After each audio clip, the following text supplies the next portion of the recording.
Hi everyone, Agnes here. I am interviewing Addie today. I read her story not long ago, and she and I were both unwell, and we're both back in health now, so we can continue with having an interview, sharing her story in person. So welcome, Addie. Hello. Hi, thank you. So good that you have just been on this amazing journey, which I have had the wonderful pleasure of watching. Yeah, you've been with me from the start almost. Yeah. So wonderful. So we just discussed before recording that you're going to go back on the timeline to when you had your first specific person and what you were doing mentally, emotionally, physically, what you were doing then and what happened, and then moving along to where you are at today. So you go ahead. What was going on back in the day when you had your first specific person? Yeah, exactly. So it was in early January 2022. And at the time I had been dating a lot, and I had just come to the point where I felt like I didn't want to date anymore. And I just felt like I didn't need a relationship to be happy. I just felt satisfied with just being on my own and was completely calm. And then I met SP number one, and he was really, he came on really strong in the beginning.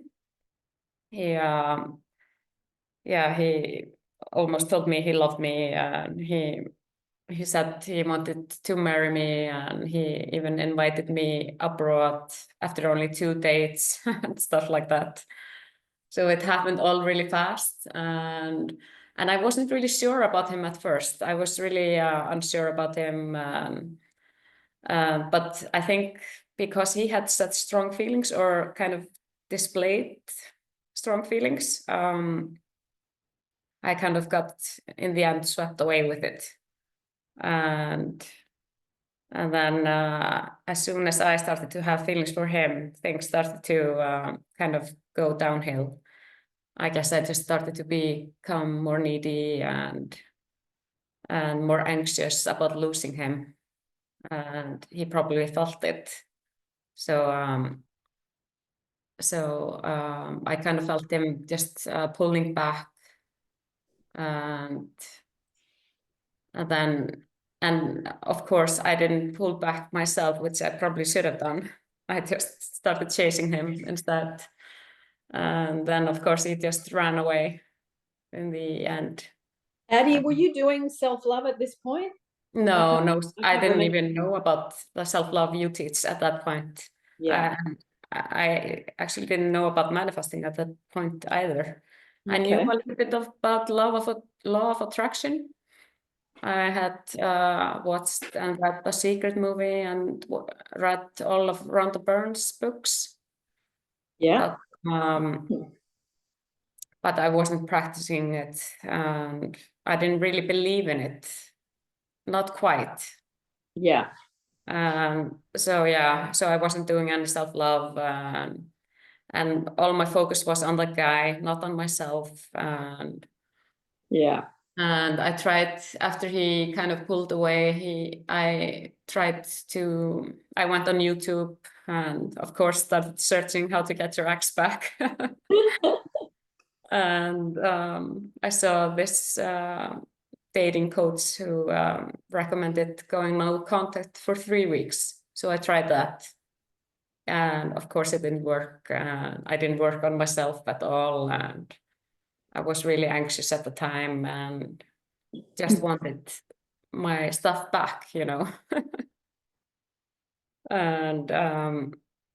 then I kind of, from the How to Get Your Ex Back, I kind of started to watch manifesting coaches on YouTube, and and there was a coach there from Germany that I decided to work with, and she was telling me that I needed to work on self-concept. She didn't really mention self-love, well, a little bit, but not too much. And that I needed to work on self-concept, and then also on the guy and the relationship. And I just wanted to kind of skip over myself and just wanted to go straight to the guy to get him back as soon as possible. So but I did do the tasks he told me to do, and yeah, I did everything she told me to do, but it didn't have any effect on him. I didn't hear from him, and this was in the summer of 2022. We broke up in early May of 2022, and then in December I kind of asked the guy to get my stuff back. I wanted to get my stuff back, and he responded really nicely, and kind of I thought that it would lead to something, but it didn't go anywhere. So after that, I kind of almost just gave up on him and started to focus more on myself. At that point, I also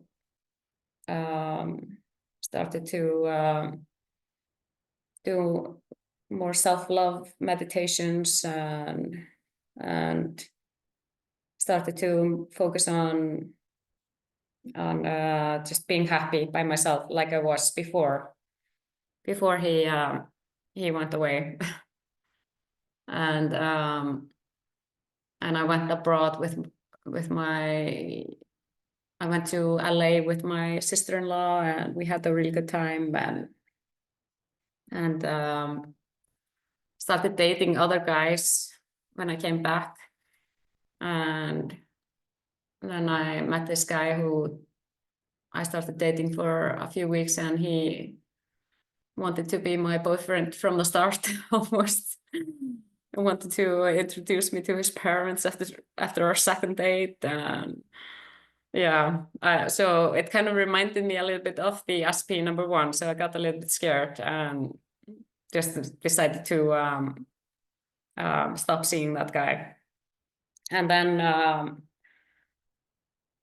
yeah, at summertime 2023, I had been doing a lot of self-love, and I started to do inner child meditations.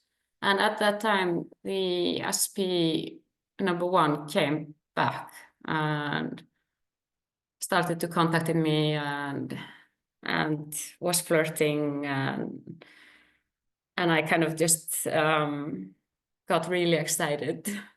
I thought it was finally gonna happen, and so I guess I just started to chase him a little bit again. Was that 2023 by then? Yeah, and it was in August 2023. Okay. And I could just feel him immediately pulling back. So I think he was, in a way, just getting the feels if he could still get me. So as soon as he felt that, I felt him just pull away. So I kind of got completely sick of him and decided to work on myself. And at that time, I started to do much more of your self-love meditations, and also the inner child meditation from Dr. Hugh Lin. And I did a lot of that. And then I booked coaching with you in October, I think. 2023. Yeah, 2023. And then I met SP #2 at the restaurant, the famous restaurant. Kept meeting each other there. So yeah, so I went to a restaurant with a friend for drinks. We used to go to another restaurant, and I really wanted to go to that restaurant, but she kind of dragged me to this one. And I was kind of hesitant. I didn't think it was a nice restaurant then. And so I was like, oh, okay, fine, I'll go with you. And so we sat down for drinks, and on the table next to us were two guys. And then 10 minutes after we had been sitting, SP number 2 walks in, and I could just immediately feel like this chemistry between us, which I never felt with SP number 1.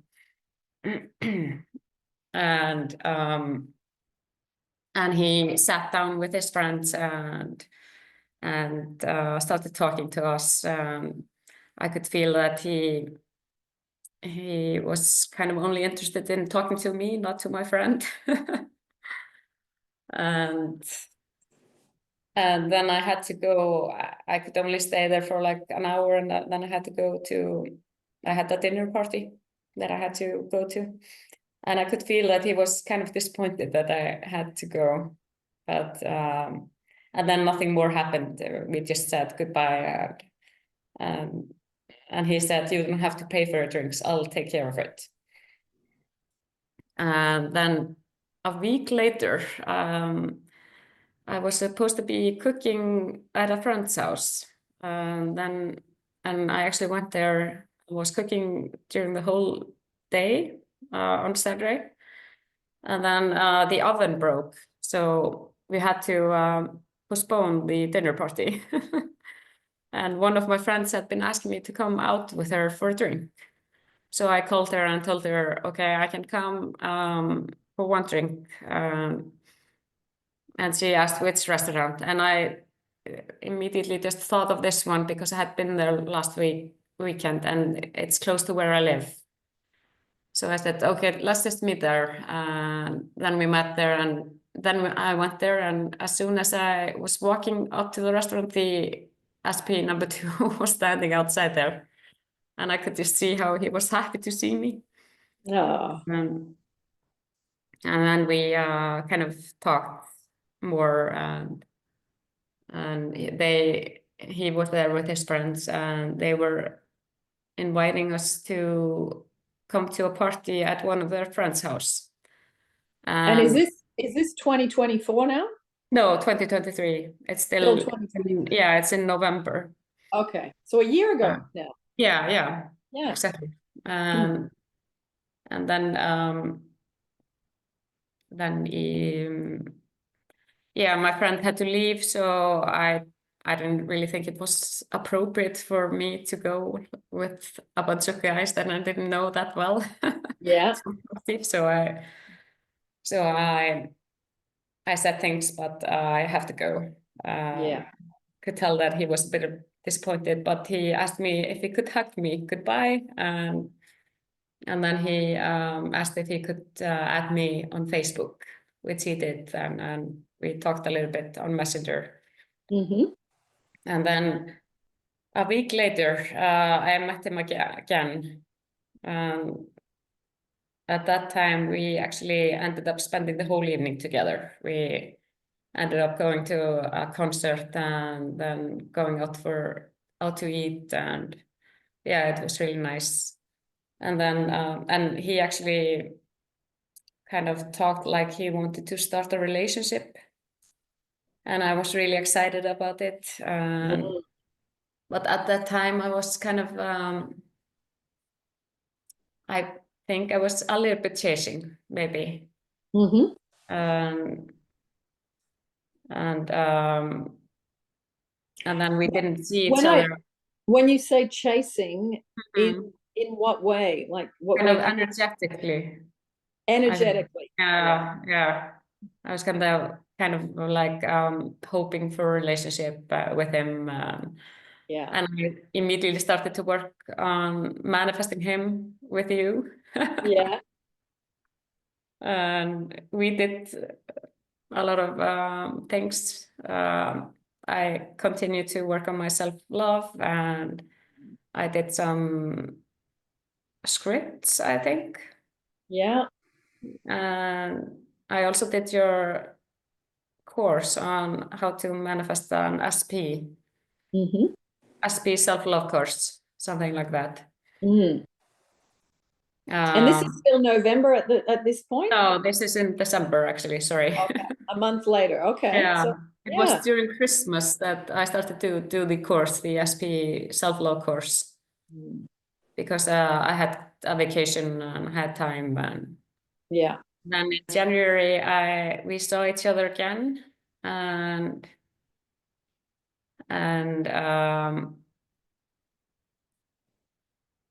also ended up spending the whole evening together. And then we didn't see each other again until this summer in 2024. But he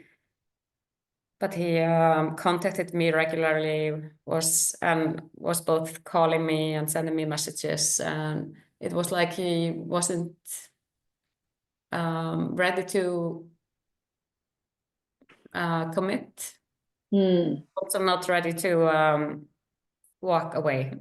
Yeah, but you also had a lot going on with your mom and her being elderly and what was going on. You had that going on in the background as well, so the timing wasn't quite right yet. Yeah, exactly. And also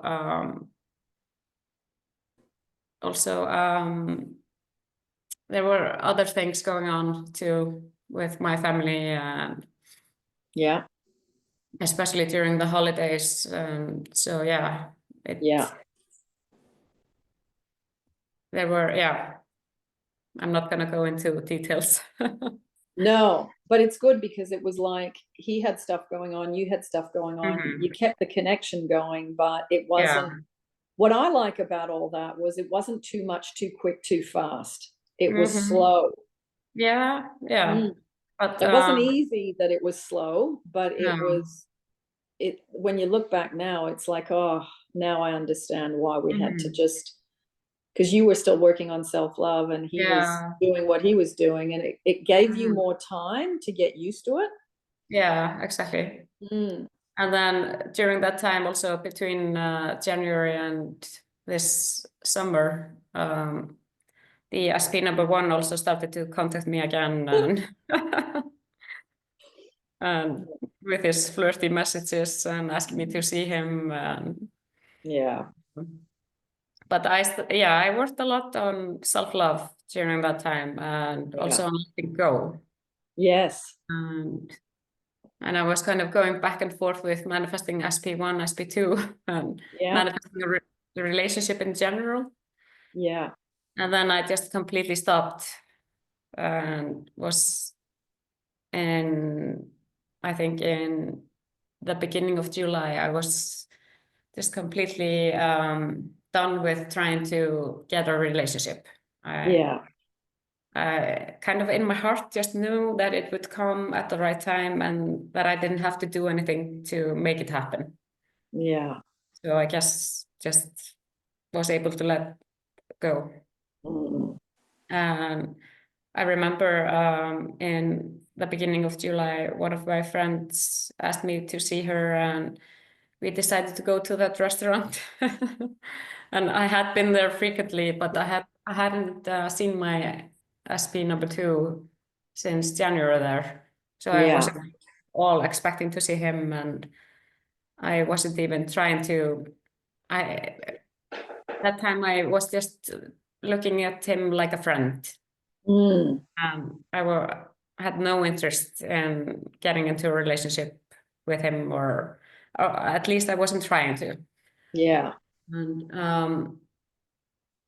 so I was there with this friend, and she was kind of talking about relationships, and I remember saying to her, you know what, it's just going to happen when it's supposed to happen. I remember saying it, I just completely meant it. Yeah. And I was so incredibly calm about the whole thing. And then and we had a really good time. I had only one drink because I was going to go home early and cook dinner. And then when I'm walking to my car, I hear someone call my name. And I thought they must be calling someone else. So I just kept walking. And then I heard it again. So I turned around, and there was my SP #2 with his friend. And then they had just arrived at the restaurant. And he keeps mentioning how he felt like that was kind of a sign, like, wow, okay. Yeah. And also when he saw me first. So I walked over to them, and I remember thinking like, oh, okay, here we go again. And they asked me to join them for a drink, and I told them that I was just gonna go home and cook dinner, and they said, come on, you can eat dinner here with us and have one drink. So I was like, oh, okay, fine, I'll have one drink, but I have to eat something. Yeah. And then we kind of ended up spending the whole evening together, and he acted immediately like he was my boyfriend. He held my hand the whole time, and there were other people that he knew, and he asked them to join us, and it was like we were two couples on double dates. And then yeah, from there it has kind of just escalated. So yeah. that whole incident with him holding your hand and it was like a double date, when was that in 2024? In beginning of July. Oh, okay. Yeah. So just in summer. Yeah. Yeah. Nice. We've been together ever since. Yeah. And it's been such a wonderful experience, really understanding. And you and I were talking about this before we started recording, just giving people the space to spend time with their family, with their children, with their friends, and making sure that you continue to do that. And it's so refreshing when you're not going, when are you going to spend time with me? When are you going to spend time with me? Yeah. When you don't do that, people want to spend time with you. I think also because when he saw me in the beginning of July there at the restaurant, I wasn't trying to make anything happen. I was just ready to go home and cook dinner. Yeah. It's like, oh, okay, fine. Yeah. I think because there was no pressure. Yes. I just decided to kind of enjoy myself and not try to make anything happen, just see what happens instead. Yeah. And you've been away together a few times as well? Yeah. Yeah, it's beautiful. He's organized some trips away, and you've been official for quite a while. And you've had some good comments that his friends have said that he's never looked so happy with someone, and it's beautiful. Yeah, exactly. That's the best compliment, isn't it? Hearing that from friends that don't have to say anything. No, and not just a couple of friends, but like probably at least 6 or 7 of his friends have told me that they've never seen him like this before. Wow. That's not just one. That's a lot, isn't it? Wow. Yeah. Fantastic. So, Addie, looking back at the whole journey, what do you think are the most important things that you've learned in this whole SP, self-love, inner child, all the stuff you've done and all the things you've learned? What do you think are the most valuable things looking back now? Yeah, I would say number one, just focus on yourself. And also don't try to make anything happen. And if you focus on yourself and in the sense of making yourself feel happy, not expecting external things or other people to make you happy. Yeah. It's just so much easier. And people kind of can feel it when you want something from them. Yeah. And that includes family, friends, and your romantic relationship. Exactly. Yeah. I remember you saying to me years ago when we first met, you said, oh, it's like I'm just home alone all the time. And I don't, you didn't enjoy being home alone, and you didn't like, and you felt, that maybe not rejection, that's probably too strong a word, but just that it wasn't aloneness, which is pleasant, it was loneliness. And you had to work through all that. And now it's like you're quite okay being on your own, and you're okay being with your wonderful, you know, your wonderful guy, you're equally happy in both states now. Yeah, exactly. We're able to get through that. Being alone isn't necessarily being lonely anymore. No, exactly. Yeah, but that takes time, doesn't it, to work through that? It does. It's also, I think, important to have like your own life, not just sit home and wait for the guy. Yeah. Yeah. You have to make your own plans and have goals, dreams that are just yours. Yes, because you go out with friends and have a drink or have a meal or whatever, and then you have time with him, and then you have time by yourself. So you've got all three. Yeah, exactly. Yeah. That's so great. I honestly, it's just so beautiful to have watched, because you haven't taken really that long, like from 2022 till 2024. It feels like it was a long time when you're in it, but the learning was steady. Yeah. And exactly. and you've really focused on what was most important, the way you were thinking and the way you were feeling, unloved or loved, and you really worked on, because I remember you did there was a period of time where you were on your own and you were doing meditations every single night. Yeah. And you said to me, oh my goodness, I feel so good, I've never felt this good. Yeah.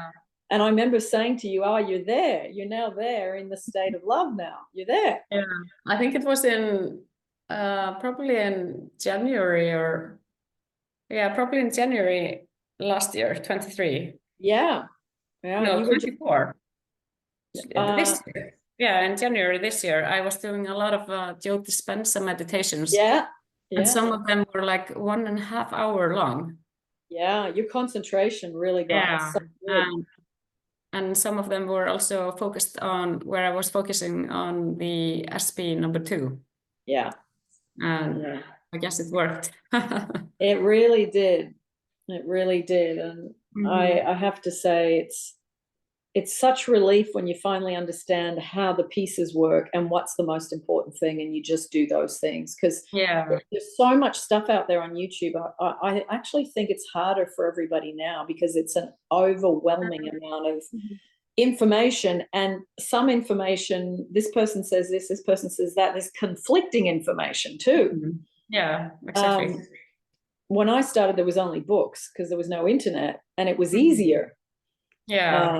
But, you know, I do think you find the right information, the right meditation, you know, like you're saying with Joe Dispenza, it was just, you're doing certain things and you really go, this is what it is. This is the important thing. And you find the right thing at the right time. I still do one of his meditations, which is though actually only 15 minutes long in the morning. Yeah, nice. He's a really beautiful, giving human being. He's a definitely one of the ones to watch. Absolutely. And I did so many of your meditations, like I can't even count how many, and every day also for the longest time. Both on self-love, also on letting go and surrendering, and And Fantastic. I remember actually talking to you, and I was like, I feel like it's not working. What's going on? And you were always telling me, well, it's going to happen one day. And you were saying to me, yeah, but when? Yeah. But I mean, that's the questions we ask, you know. I mean, that's normal, because you've never been in that state where you are in a state of love with yourself and with, you know, God, source, whatever word, and you finally get good at that. And then you understand that you walk towards a relationship to give your security to the relationship, not try and get security from the relationship. So it's like you are on a spiritual journey to mature around the topic of love. So fabulous. And it takes time. I mean, it's not enough just to do the work and tick off boxes. It kind of takes time to just embody it. It does. And you got to do it again and again, because you lose it and then you got to come back, and then you lose it and you got to come back. Exactly. And eventually it becomes like riding a bike. It's second nature. But in the first couple of months, and then the first year, and then whatever's going on in relationships, that tests how good you are at your self-love and your connection to source. It tests all that. So yeah, exactly. That's so great. Addie, you have done a wonderful thing. And I remember you used to say to me, oh, I want to be a success story. I said, you will. Yeah. And here we are. I did some visualizations about this. Did you about the interview? And now it just feels so natural. It's kind of, it's funny. Yeah. And it's nice because we've known each other for a while, and it's, you know, you become more comfortable, you become more understanding of the process. And then it's like, okay, now I've got my wings, I can fly, you know, that's what this whole process is. Feel better, feel more at peace, feel more love. And then with all of that, have a fantastic relationship with someone. Yeah, exactly. Yeah. And I would recommend to everyone to get coaching with you. That really helped a lot. But you know what? You did the work. It's like people, you can hear the information, but you took it to heart and you did it. Like you just, you didn't just start it, you continued. Yeah, exactly. And it's the people that continue that get the results. Yeah, I remember when I first contacted you, and I think it was in the end of October last year. I was just so fed up with everything. I just wanted to do anything to feel. Yeah, it's and when you think about it, it's not that long ago, is it? No, it really isn't. It really isn't. And I do think surrender and letting go is a big part of this. You can't just do techniques to force and push and make it happen. No, exactly. No, you really do have to let go and allow that in divine timing with the work. You sweep your side of the street, you do your work, but then the rest of the time you have to hand it over and let go. Yeah, exactly. Yeah. Also, I keep reminding myself of one phrase that you sometimes say, which is suffocate them with freedom. Oh, yes. Suffocate them with freedom. Yeah. You know, Addie, my partner and I, we've been together 13 years this month, November. And that is still something that I do with him when we're not together. I've got my own life, I've got my own business, I've got my own meditations to do, my walks to do, my exercise to do, my getting enough sleep, eating properly. That all takes work. So it's like when we're not together, it's like I'm still doing the same things I was doing 13 years ago. It hasn't changed because feeling good and making myself a priority to take care of me so that I can I can't do this work with other people if I don't take care of myself. So, you know, I do think it's so important to continue because it's for us first. Yeah, exactly. Yeah. And that's the best fertilizer for the relationship anyway.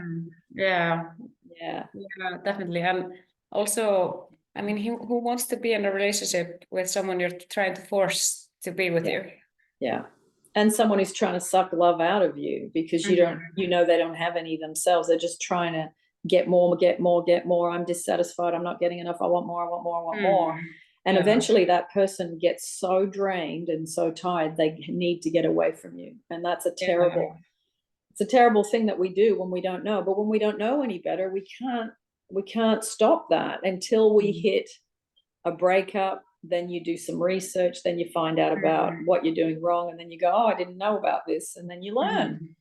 So a wonderful ending, and you are going into 2025 with this beautiful relationship that you hatched in 2024. And maybe you can come and do a part 2 in a year's time and let us know how you're going. That would what's be next and what's new. So thank you for coming, Addie, and sharing your story. I really appreciate it. Yeah, thank you. Now, do you want to just say bye to everybody? And I will, and then we can say bye in private. Yeah, okay. Bye, everybody. Bye, everybody. Hope you enjoyed this beautiful story. And remember, if it can happen for Addie, it can happen for you. Lots of love, and I will see you in the next YouTube.